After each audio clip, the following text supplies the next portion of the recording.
আন্তর্জাতিক রাজনীতিতে নতুন করে চাঞ্চল্য তৈরি হয়েছে একটি বড় সিদ্ধান্তকে কেন্দ্র করে। আমেরিকা ঘোষণা করেছে তারা তাদের ন্যাটো মিত্র জার্মানি থেকে প্রায় ৫,০০০ সেনা প্রত্যাহার করতে চলেছে। শুক্রবার এই ঘোষণা করে আমেরিকার প্রতিরক্ষা দপ্তর অর্থাৎ পেন্টাগন।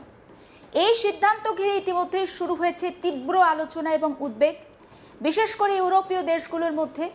এই সিদ্ধান্ত এমন একটা সময় নেওয়া হলো যখন আমেরিকার প্রেসিডেন্ট ডোনাল্ড ট্রাম্প এবং ইউরোপের মধ্যে ইরান যুদ্ধ নিয়ে মতবিরোধ ক্রমশ বাড়ছে। এই মতবিরোধই এখন ধীরে ধীরে একটি বড় কূটনৈতিক দূরত্বে পরিণত হয়েছে বলে মনে করছেন আন্তর্জাতিক সম্পর্ক বিশ্লেষকরা। ঘটনার সূত্রপাত এই সপ্তাহের একেবারে শুরুতে। প্রেসিডেন্ট ট্রাম্প আগেই ইঙ্গিত দিয়েছিলেন যে তিনি জার্মানি থেকে আমেরিকান সেনা কমানোর কথা ভাবছেন। তার কিছুদিন পরেই পরিস্থিতি আরও উত্তপ্ত হয়ে ওঠে যখন জার্মানির চ্যান্সেলর ফ্রিডরিখ মের্জ একটি মন্তব্য করেন। তিনি বলেন, ইরানের সঙ্গে যুদ্ধ পরিস্থিতি নিয়ে আলোচনায় আমেরিকাকে অপমানের মুখে পড়তে হচ্ছে এবং তিনি বুঝতে পারছেন না ওয়াশিংটন ঠিক কী ধরনের এক্সিট স্ট্র্যাটেজি বা যুদ্ধ থেকে বেরোনোর পরিকল্পনা নিয়েছে। এই মন্তব্য ভালোভাবে নেয়নি ওয়াশিংটন। পেন্টাগনের এক উচ্চপদস্থ আধিকারিক, যিনি নিজের পরিচয় প্রকাশ করতে চাননি বা গোপন রেখেছেন, তিনি জানাচ্ছেন জার্মানির সাম্প্রতিক বক্তব্য অনুপযুক্ত এবং সহায়ক নয়। তার মতে এই ধরনের বক্তব্য পরিস্থিতিকে আরও জটিল করে তুলছে। তিনি আরও বলেন, প্রেসিডেন্ট ট্রাম্প এই মন্তব্যগুলোর প্রতিক্রিয়া হিসাবেই এই সিদ্ধান্ত নিয়েছেন।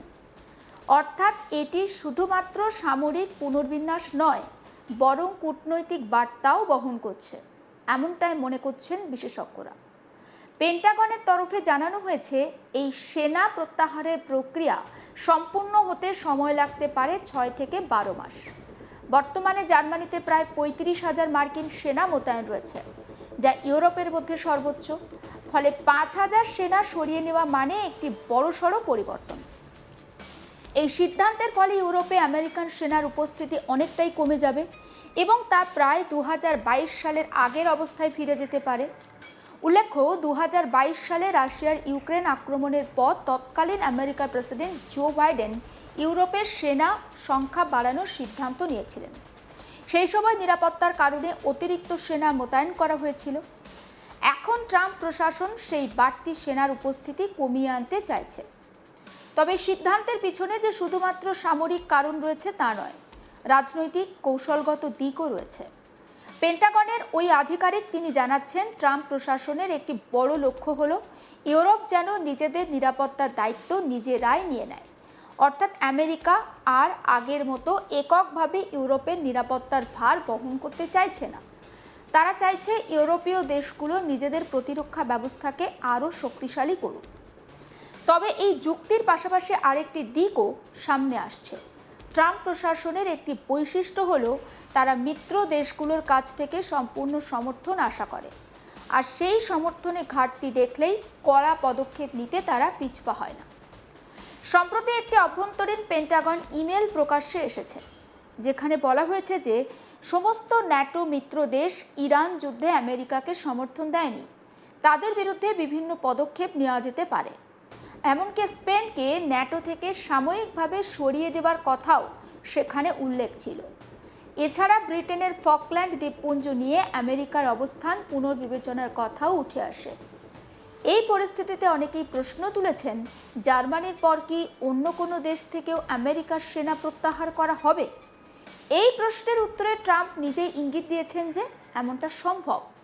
ইতালি, স্পেন থেকেও সেনা সরানোর বিষয়টি বিবেচনায় রয়েছে বলে তিনি জানিয়েছেন। স্পেনের ক্ষেত্রে ইতিমধ্যেই একটা উত্তেজনা তৈরি হয়েছে। স্পেন সরকার জানিয়ে দিয়েছে তারা তাদের ঘাঁটি বা আকাশসীমা ইরানের বিরুদ্ধে হামলার জন্য ব্যবহার করতে দেবে না। এর ফলে ট্রাম্প ক্ষুব্ধ হয়ে স্পেনের ওপর পূর্ণ বাণিজ্য নিষেধাজ্ঞা জারির হুমকি দিয়েছেন। উল্লেখ্য, স্পেনে আমেরিকার দুটি গুরুত্বপূর্ণ সামরিক ঘাঁটি রয়েছে, রোটা নৌসেনা ঘাঁটি আর মোরান বিমান ঘাঁটি। এই ঘাঁটিগুলো কৌশলগত দিক থেকে অত্যন্ত গুরুত্বপূর্ণ। ইতালির সঙ্গেও ট্রাম্পের সম্পর্ক কিছুটা টানাপোড়েনের মধ্যে রয়েছে। ইতালির প্রধানমন্ত্রী জর্জিয়া মেলোনির সঙ্গে ইরান যুদ্ধ নিয়ে মতবিরোধ তৈরি হয়েছে আমেরিকার। এমনকি ট্রাম্প পোপ লিওকে নিয়েও সমালোচনা করায় ইতালির সঙ্গে সম্পর্ক খারাপ হয়েছে বলে মনে করা হচ্ছে। ট্রাম্প অভিযোগ করেছেন মেলোনি যথেষ্ট সাহস দেখাতে পারেননি এবং তিনি আমেরিকাকে হতাশ করেছেন। অথচ একসময় মেলোনি ট্রাম্পের ঘনিষ্ঠ সমর্থক ছিলেন বলেই আমরা জানি। এছাড়া ট্রাম্প ন্যাটো মিত্র দেশগুলোর ওপর ক্ষোভ প্রকাশ করেছেন, কারণ তারা ইরান যুদ্ধের সময় হরমুজ প্রণালী খুলে রাখতে নিজেদের নৌবাহিনী পাঠায়নি। এই প্রণালীটি বিশ্বের অন্যতম গুরুত্বপূর্ণ তেল পরিবহন পথ, আমরা প্রত্যেকেই জানি। বর্তমানে এই পথ প্রায় বন্ধ হয়ে যাওয়ায় বিশ্ববাজারে একটা তেলের সরবরাহে ধাক্কা খেয়েছে, বাজারে অস্থিরতা তৈরি হয়েছে। পেন্টাগনের ওই আধিকারিক একেবারে স্পষ্টভাবে জানিয়েছেন, প্রেসিডেন্ট ট্রাম্প মিত্র দেশগুলোর আচরণ এবং সমর্থনের অভাবে হতাশ। তার মতে আমেরিকা যে সামরিক পদক্ষেপ নিচ্ছে তা মিত্র দেশগুলোর উপকারে আসছে, অথচ তারা সেই অনুযায়ী পাশে দাঁড়াচ্ছে না। অন্যদিকে জার্মানির চ্যান্সেলর ফ্রেডরিক মার্জ তিনি জানিয়েছেন, ইরানের বিরুদ্ধে হামলার আগে ইউরোপীয় দেশগুলোর সঙ্গে কোনো আলোচনা করা হয়নি। তিনি সরাসরি ট্রাম্পকে তার সংশয় এবং আপত্তির কথা জানিয়েছেন বলেও জানান।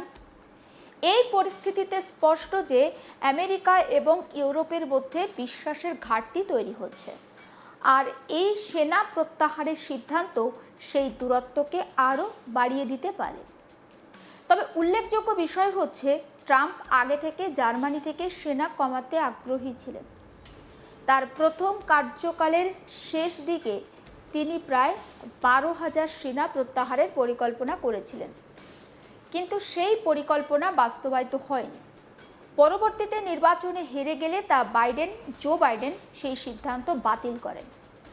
এবার আবার নতুন করে সেই প্রক্রিয়া শুরু হচ্ছে, তবে এবার তা বাস্তবায়নের পথে অনেকটাই এগিয়েছে।